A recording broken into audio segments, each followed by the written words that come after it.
Hi, all you good investors. Welcome to another episode of the Good Investing Podcast. I'm your host, Tim Nash.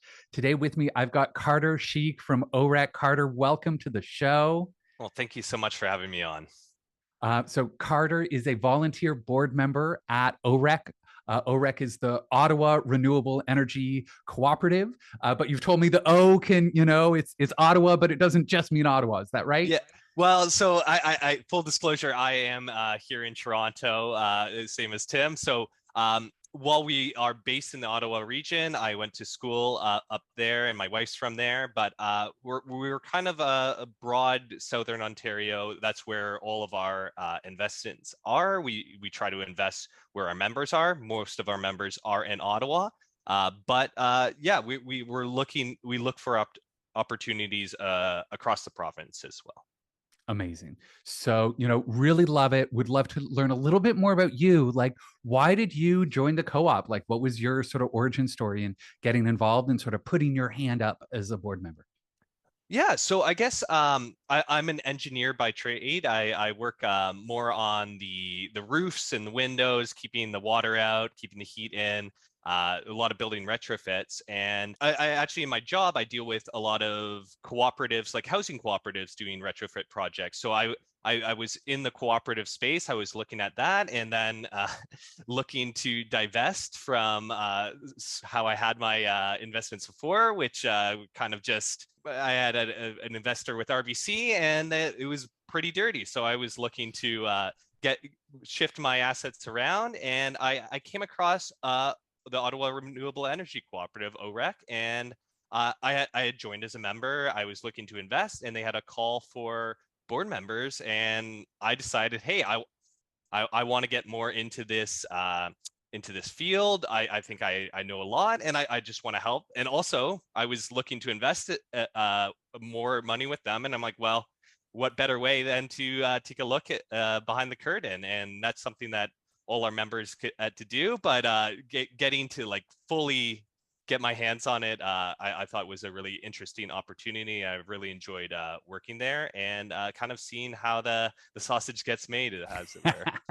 How the solar panels get Yeah, installed. exactly. Yeah. Yeah, no, I think it's such a great idea, in terms of understanding how your money's getting used and Hmm. when you're putting your money where your values are, but sometimes it's nice to have a little say as well in terms of how it goes. So, Yeah. really, really pumped for you to join that board and to be involved and chatting with me today. Now, OREC is a for-profit co-op. So, have had some organizations here that are a non-profit co-op, but OREC is very much a for-profit co-op. So Yeah. just really curious, we'll talk about the offering and how people can invest, but this is, very much an opportunity for people to be able to, invest for a little bit of profit. And so how does that work? How, when OREC does earn a profit on these projects, how does that get redeployed? Yeah, well, I'm glad you asked, because you might people I think some people, they hear for profit and cooperative, and they're like, wait a second, aren't those kind of too detached? But like this is good investing we're on, where it's not necessarily we're making investments. So the idea is we are cooperative. So the organization operates under the principle of one member, one vote. So everyone who is a member of OREC and you have to be a member to make investments. They get a say in how it operates, and how we're operating is we're building renewable energy projects, or purchasing existing ones and operating them. These projects, they pay back after 8 to 12 years, depending on the size and what have you. Once they start have paid off the initial investment, that money is then available to give returns or more investments. So essentially, the profits and the revenue coming from these projects is going to paying back the initial investment or any loans that have been taken out, investing in new projects where we're going to be increasing the amount of energy we're coming in and the amount of revenue that we're generating, and then paying dividends to our members who have invested based on the amount that they have invested. So the more you invest, the more returns you'll make from OREC. But at the same time, we want to stay local. We want to keep the jobs, profits, and electrons local. So we limit, whereas in most like stock companies, the more shares you have, the more votes you have. Here, it's one member, one vote. So we're operating as a cooperative, a collective, but the goal is to build solar, not just and wind and energy retrofits, not just because that's good for the planet. It's also just good financially. Like solar and wind are the cheapest form of energy they are. They pay back in very reasonable timeframes, and they're profitable. They're simply profitable. So we want our members to join. We want us to invest so we can build more projects, so we can manage more projects, and have an opportunity for people in those communities to have a decision and a vote in how they're operated. But at the end of the day, we're also here to make a return. And kind of going back to why I joined OREC was, I'm living in Toronto. I'm living in a condo, and as much as I would love to put solar panels on my house, like that's not really an option for me. But what we allow is, for rather than people putting solar panels on their own house to kind of reduce their energy rate, people pool their money together to build slightly larger projects, and they can actually have a better return, both energy wise and financially. And those profits get shared among the members and reinvested, both through new projects and also through advocacy for pushing for better regulation, better operation, and kind of pushing forward that, hey, this isn't just the right thing to do, like morally. It's a good thing to do financially. Yeah. So let's break down the financials here. And I love that story. I love the notion of being able to, an opportunity for folks who can't do, retrofits on their own, whether you're a renter, whether you live in a condo, I'm not in a position, I don't have a garage, I can't have an EV and, do a charger. I don't, I rent, so I can't put solar panels on the roof. So I love this idea of, if you're not paying a mortgage, if you're not making improvements on your own home, you need to be investing that money. Yeah. And this is a great way to be able to have that positive impact. So my understanding with OREC, so y'all did do an investment note, which, my audience would be really familiar with bonds, community bonds, green bonds, that sort of thing, but that's sold out, right? Yeah, so we actually our most recent raise, we actually had to pause because we hit our target after, I think it was only about I think it was 8 to 10 weeks, and we had raised 1.5 million, and a large part of that was one of the newest offerings that we had pushed for, which was an investment note, which again, we don't want to get into the nitty gritty, but it's more like a bond, where the preference shares are a kind of a different beast, and we can get into that if you want. So I really want to spell that out, because my audience, I think, is familiar with the bond model. Bonds are debt. We are loaning money. And for this type of project development, debt can make a lot of sense. But one of the frustrations with bonds, and, community bonds especially, is that sort of the window opens and then, you sell out of bonds, and then the window closes. And in your case, you sold out so quick, that it's like, well, shucks, I can't do it. So what's really cool about for-profit co-ops specifically is this ability to issue something called a preference share. Now, this is something that's probably going to be new to a lot of listeners. Some people might know what this is. When it comes to publicly traded companies, we can talk about preferred shares. These are shares that sort of pay a dividend first, right? Whereas, when it comes to co-ops, it's a slight difference. We call them preference shares.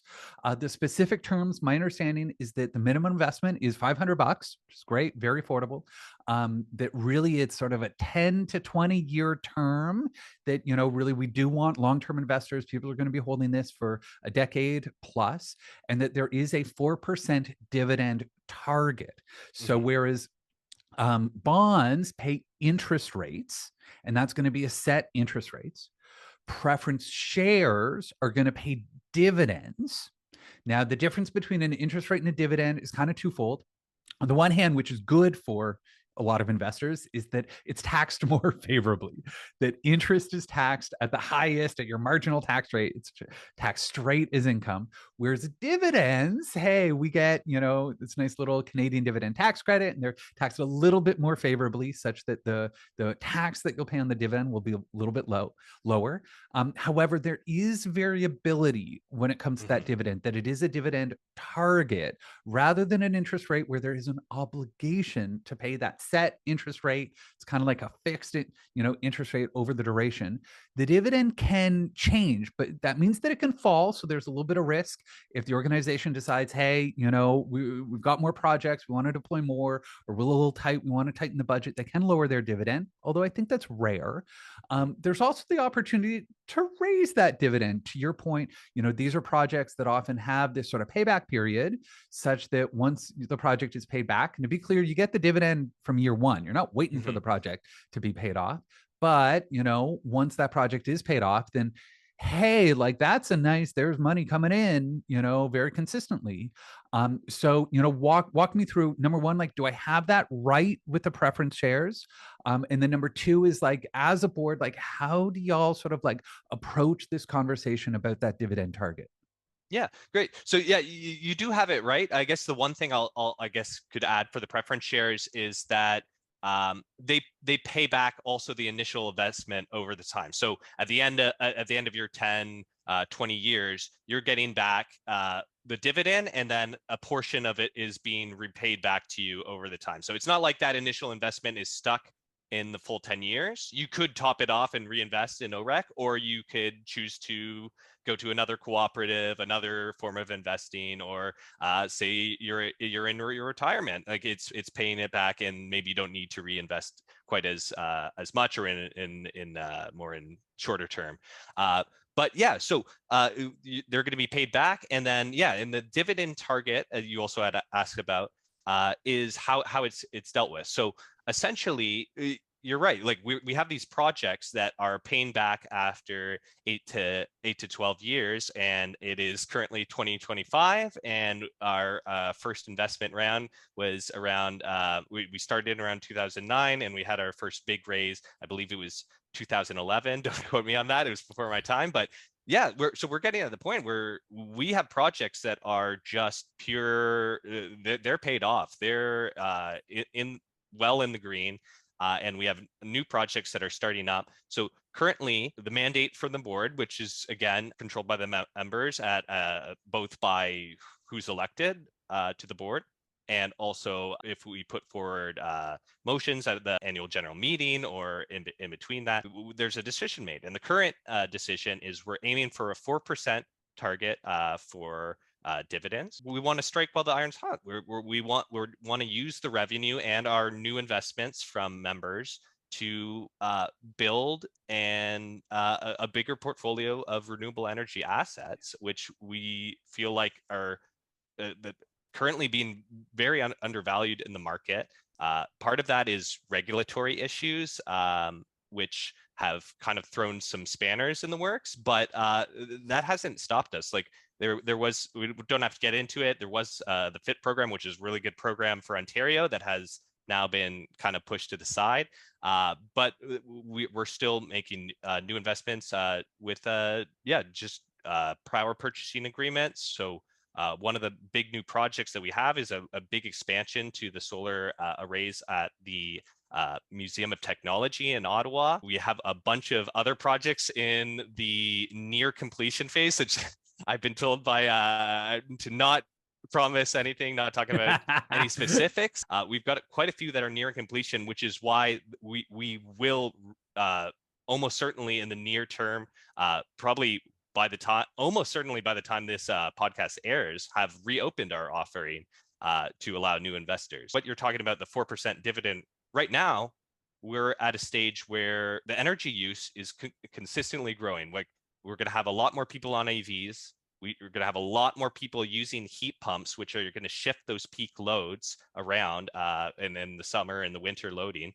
And just electrification is what needs to happen, and it's what's happening right now. The members believe that the money's better spent reinvesting, but who knows? Like maybe you got a 20-year preference share, maybe 15 years from now, OREC has a healthy portfolio of projects. Things have changed. Maybe the government's investing more. Maybe who knows what happened. It's up to the members to decide how the dividend is set. And if the dividend, if our projects that we have paid are paid off, which will happen, then we have it set. It's a certain percentage above the Bank of Canada rate that is in our terms for the maximum rate we can go to, which Awesome. is definitely above 4%.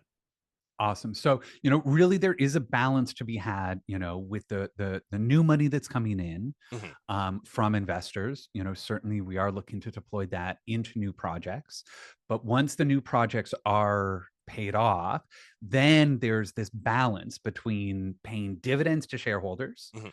versus reinvesting those Mhm. profits into new projects even more. And so essentially growing the portfolio growth versus dividends, you kind of get the best of both worlds here. Part of it as well is that we kind of our economic system is kind of built on growth. So as much as some people might wish it were otherwise, but essentially pushing forward is a good. If you don't push forward, you stay neutral. So it's not like we're just like, oh, we've got a moral obligation to build more solar, and that's why we're going to do that. Like I think that is what a lot of our members believe, but it's also just it's the smart financial thing to do right now. Let's go big picture for a minute. Let's Yeah. talk about this because, I think we are at this moment right now where when I look at the global stats, Mhm. solar is growing massively. It Yeah. accounts for most of the deployment of new energy.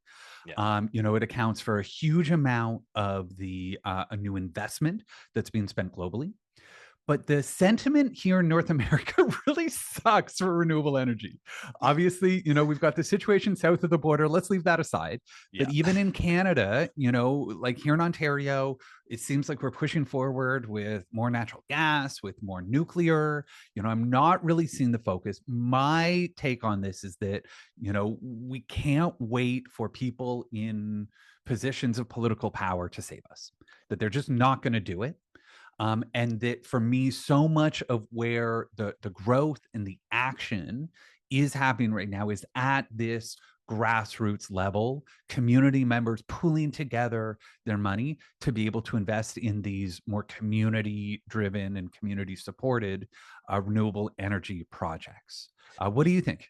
I would fully agree. I think the sentiment in Canada is definitely changing. I have more hope for it than I do a bit further to the south. Unfortunately, we can't really rely on our government right now to if we don't give them the push, and that's part of what OREC does. We're big on advocacy, and we're also big on leading by example. The thing that we're currently pushing towards is looking at BESS, which is community battery Right. and solar storage system combined. And we're looking to, we've been pushing in recent years, and fingers crossed, it might come to fruition, is we're looking to push to have this community scale energy storage where you can have energy stored when grid is not being used to its full capacity, and then release it at these peak times, because reducing energy use is as good as adding new energy to the system. Like, and so that's something that we have the technology to do. It can be done. It's just kind of these regulatory frameworks. A lot of these grid operators are very, very risk adverse. And I'm not saying that we're pretty risk adverse as well. We're using tried and true technology. It's just we've got to kind of lead by example. And one other thing I'd note as well is the grassroots aspect is really important to us as a cooperative. Leading by example. Unfortunately, some of the other like fossil fuel industries, they've got a lot of these big astroturf, these ideas that have come down from marketing and kind of get distributed, where we're kind of trying to work against that. We're trying to be like, oh, you're saying you want natural gas? Like here are the stats. Like natural gas is not cheaper. It's no longer cheaper than solar and wind. That's just a fact, especially when you add in all the distribution systems. Like these large nuclear plants, sure, they generate a lot of energy, but you look at the Pickering nuclear, there's so much transmission line, they can't feed it or Bruce, they can't feed it right into the neighborhood. They've got to send it all the way to Toronto and then back. Like our wind turbine in Tiverton feeds the local community, where the Bruce power station that's just in that same area, it makes the long trip to the GTA and back before coming at it. Has to deal with all the traffic on the way there. Exactly.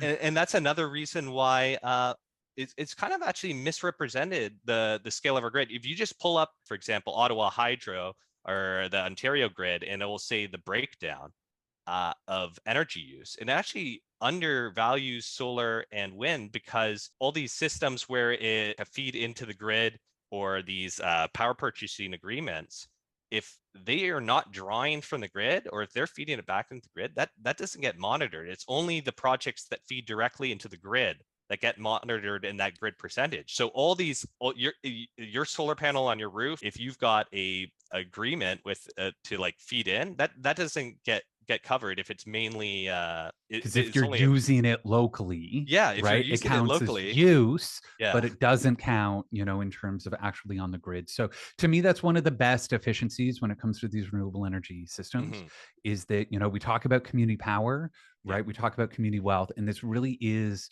literally powering the community.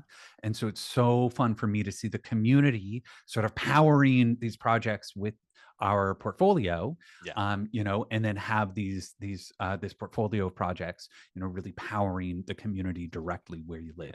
Yeah, and it's resilience as well. Like there's all this talk about energy resilience. What's more resilient than having a energy generator directly where you are, and there's no distribution? Like I think a big thing that we're seeing for some projects is community centers, arenas and stuff. And not only are those good because they're municipally owned, we've had a lot of luck working with municipal governments, but also because these are disaster response centers. Like if your community's, if the grid goes down or a transmission line goes down, you need like a hospital to work. You need your disaster relief at the community center or the local arena to work. And not when you've got an electrical generator, like a diesel generator, those are important for sure for redundancy, but those only work if the worst comes to worst. Where if you invest in solar and a battery that can charge up, reduce your energy costs throughout the year, and then store, but also keep this energy stored, and then either release it back when there's a peak event or a disaster event. And it's resilience, it's local, and it's hard to disrupt, and it's profitable. Yeah, it's been really funny for me. I've been watching some fair bit of sports lately, and I often get the US feed, and I'll be watching and there are these commercials that pop on where it's like forpatriots.com. They're marketing towards essentially preppers. Okay. So this is a very conservative audience, but what are they selling them? They're selling them a battery plus solar panel.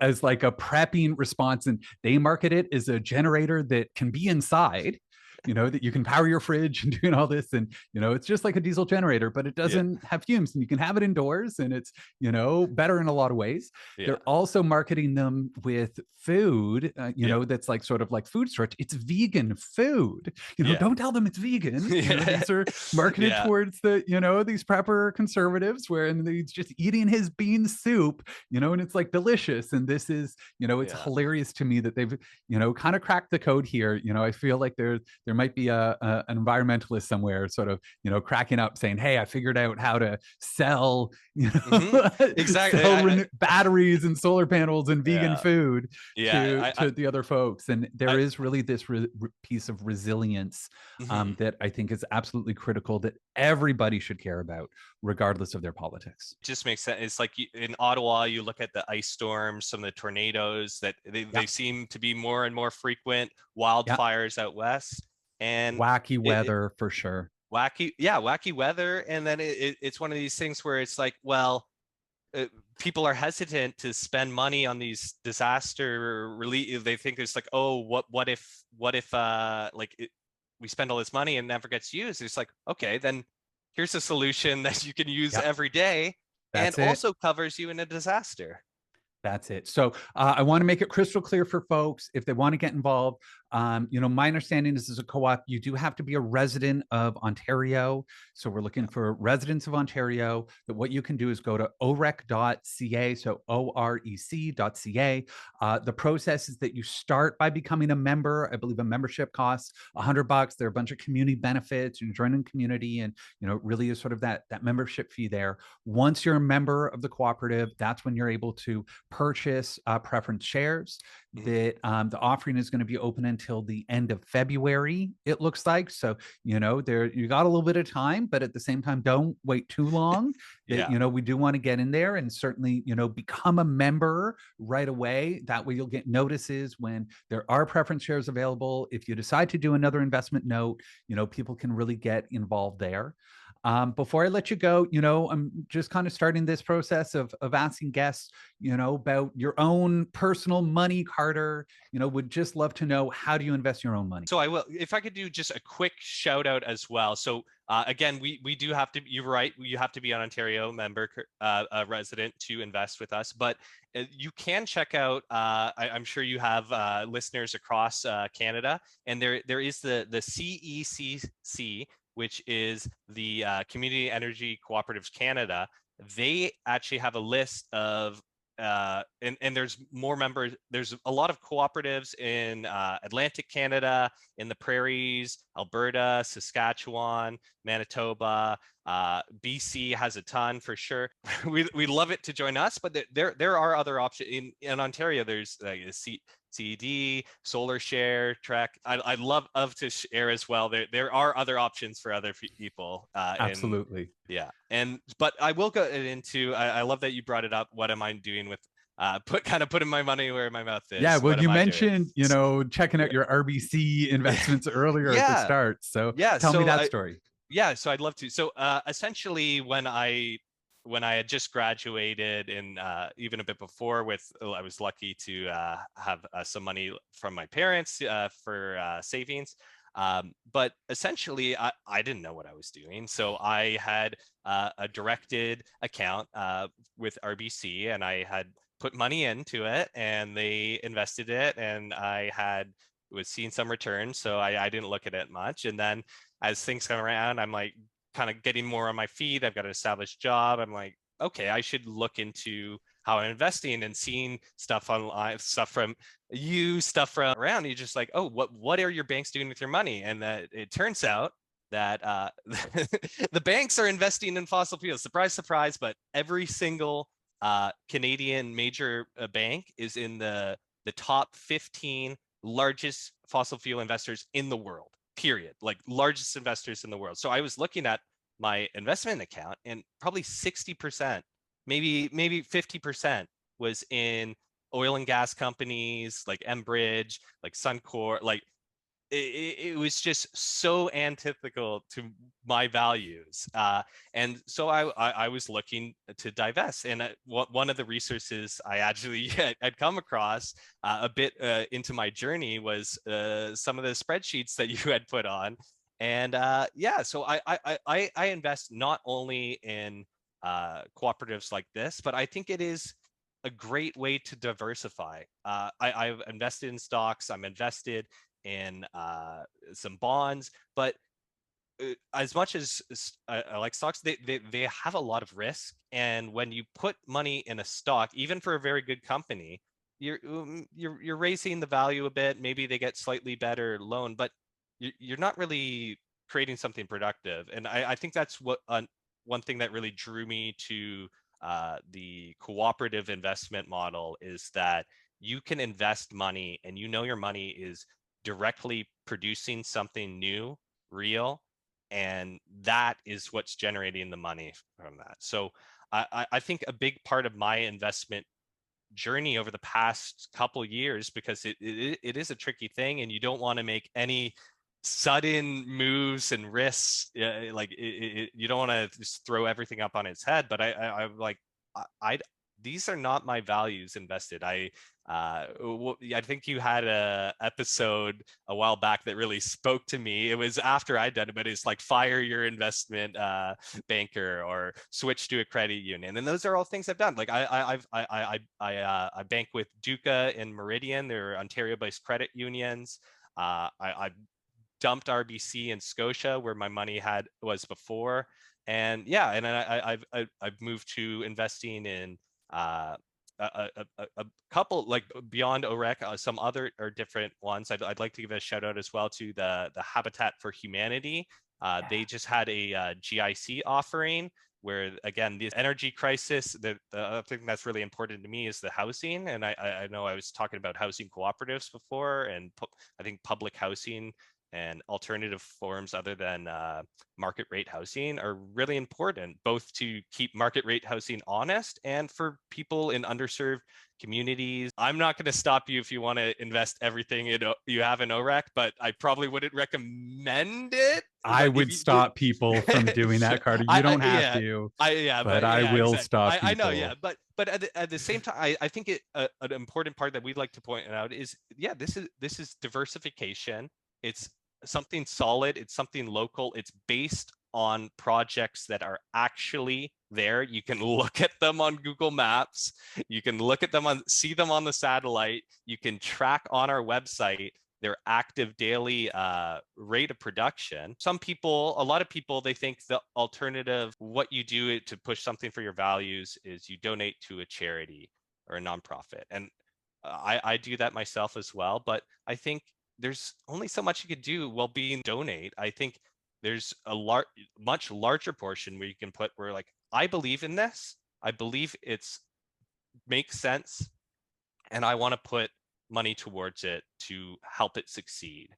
And yeah, that's what I think with OREC, with the portion of my money that I've invested with them. Awesome. Well, I'm so happy to hear, your investment journey and the steps that you've taken. Hopefully this will inspire some other folks to be able to take those similar steps. As always, I'm here to help. I've got my Good Investing Classroom, some great resources. I've got some free resources on my website. Always happy to help folks with a free consultation if they need a little push or a nudge or get some questions answered. Really happy that you've taken those steps and are so passionate about encouraging other people to follow behind you. Carter Shieck is a board member at OREC. Carter, thank you so much for joining me today. Oh, thank you so much for having me on.